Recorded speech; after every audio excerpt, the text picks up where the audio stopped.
Summer vacation start होते ही हर घर का माहौल ही बदल जाता है। सारा दिन बच्चे घर में शोर करते हैं, मस्तियां करते हैं, बार बार इनको भूख लग रही होती है और माओं के लिए हर दिन एक नया चैलेंज बन जाता है। आज की वीडियो में मैं आप लोगों के साथ अपनी थोड़ी सी रूटीन शेयर करूंगी और साथ में मैं आपको बताऊंगी कि छुट्टियों में आपने अपने बच्चों को किस तरह हैंडल करना है। इसलिए ये वीडियो आपके लिए बहुत ही यूजफुल होने वाली है और आपने वीडियो को पूरा वॉच करना है। चैनल को अभी से ही सब्सक्राइब कर दें क्योंकि बाद में आप भूल जाते हैं। चलें स्टार्ट करते हैं। अस्सलाम वालेकुम, कैसे हैं आप सब? उम्मीद करती हूँ आप सब ठीक होंगे, खैर खैरियत से होंगे। अल्लाह आप सबको खुश रखे। अच्छा, यहाँ पे ये चेक करें, मैंने घर में जितने भी ये फूलों वाले गुलदान, वाज या डेकोरेशन पीस जो भी बोलते हैं, ये जितने भी ज़्यादा घर में पड़े हुए थे जगह जगह से, सारे मैंने पहले इकट्ठे कर लिए हैं और इनको मैं साफ़ करने लगी हूँ क्योंकि आप देख सकते हैं इनके ऊपर कितनी ज़्यादा मैल और मिट्टी आई हुई है। घर में इस तरह बहुत सारी चीज़ें ऐसी होती हैं जिनको हम ख़वातीन अक्सर इग्नोर कर देती हैं और उनकी सफाई नहीं कर पाती। जिस तरह ये वाज पड़े होते हैं, अक्सर औरतें इनको कपड़े से साफ़ तो कर लेती हैं और ऊपर ऊपर से इनके लीव्स वगैरह साफ़ हो जाते हैं, लेकिन जो इनके कोने बिल्कुल अंदर की तरफ होते हैं वहाँ पे मिट्टी और डस्ट बहुत ज़्यादा फंसी हुई होती है, तो वो आधा साफ़ और आधा मैला बहुत ही बुरा लग रहा होता है। जब भी मुझे लगता है कि अब ये बहुत ज़्यादा गंदे हो गए, इन पे डस्ट ज़्यादा आ गई है या कपड़े से साफ़ करने के बाद भी ये नीट नहीं लग रहे होते, तो फिर मैं इनको इस तरह वॉश कर लेती हूँ। बहुत ही सिंपल और ईजी तरीके से ये साफ़ हो जाते हैं। आपने बस थोड़ा सा नीम गर्म पानी लेना है और उसमें थोड़ा सा सर्फ, बेकिंग सोडा और सिरका डाल देना है। बस एक बात का ख्याल रखना है कि पानी नीम गर्म ही होना चाहिए क्योंकि नीम गर्म पानी में जो मैल होती है वो जल्दी से सॉफ्ट हो जाती है।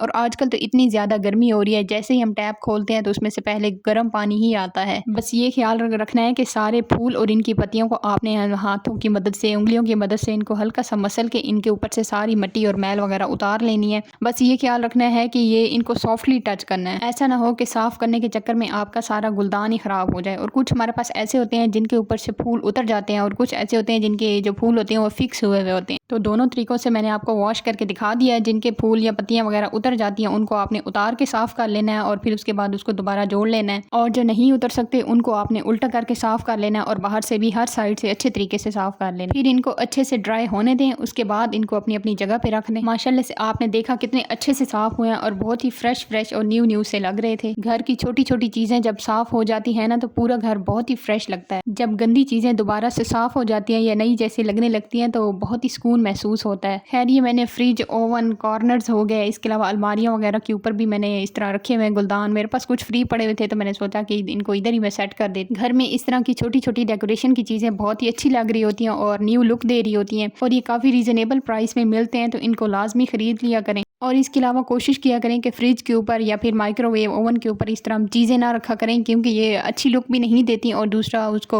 ओवर बर्डन कर देती हैं। देखें, घर को सजाने के लिए हमेशा एक्सपेंसिव चीज़ों की ज़रूरत नहीं होती। बस ये होता है कि कोई भी चीज़ आपके पास, जो भी चीज़ मौजूद है, आप एक तो उसको अच्छे से साफ़ कर लें और दूसरा उसको एक प्रॉपर तरीके से रख दें। एक और बात कि अपने घर को कभी भी इस नीयत से ना सजाया करें या फिर साफ़ सुथरा किया करें कि कोई आएगा और वो देखेगा कि हाँ जी ये तो कितनी सलीकामंद औरत है, बल्कि इस नीयत से अपने घर को साफ़ किया करें कि अल्लाह ताला जो है वो एक खूबसूरत तरीन ज़ात है और वो सफाई को बहुत ज़्यादा पसंद फरमाते हैं। जब आप इस नीयत से अपने घर को साफ़ करेंगी और साफ़ रखेंगी तो अल्लाह ताला आपसे बहुत खुश होंगे और ऑटोमेटिकली आपको मुफ्त का इतना ज़्यादा सवाब मिल जाएगा। क्योंकि जब हम अपने कामों में अल्लाह की रज़ा को शामिल कर लेते हैं तो हमारे कामों में खुद ब खुद बरकत हो जाती है। अब हम इतनी मेहनत लगा के घर साफ़ करें और वो भी किसी दूसरे को दिखाने के लिए कि हाँ जी आके देखो और मेरी तारीफ़ करो, तो ये तो घाटे का सौदा हुआ ना। खैर, आज मौसम बहुत ही अच्छा था क्योंकि आंधी पहले आई थी और फिर उसके बाद बारिश भी आई थी, तो काफ़ी ठंड भी हो रही थी, गर्मी की शिद्दत भी टूट चुकी थी, तो इसलिए फिर मैंने पकोड़े बनाए थे। ये पकोड़े मैंने आलू के और प्याज के बनाए थे और बहुत ही ईजी है। बस प्याज के वही है कि आपने प्याजों को गोल गोल काट लेना है और उसी आलू वाला जो हमने बनाया होता है मिक्सर, उसी के अंदर डिप करके इनको भी फ्राई कर लेना है।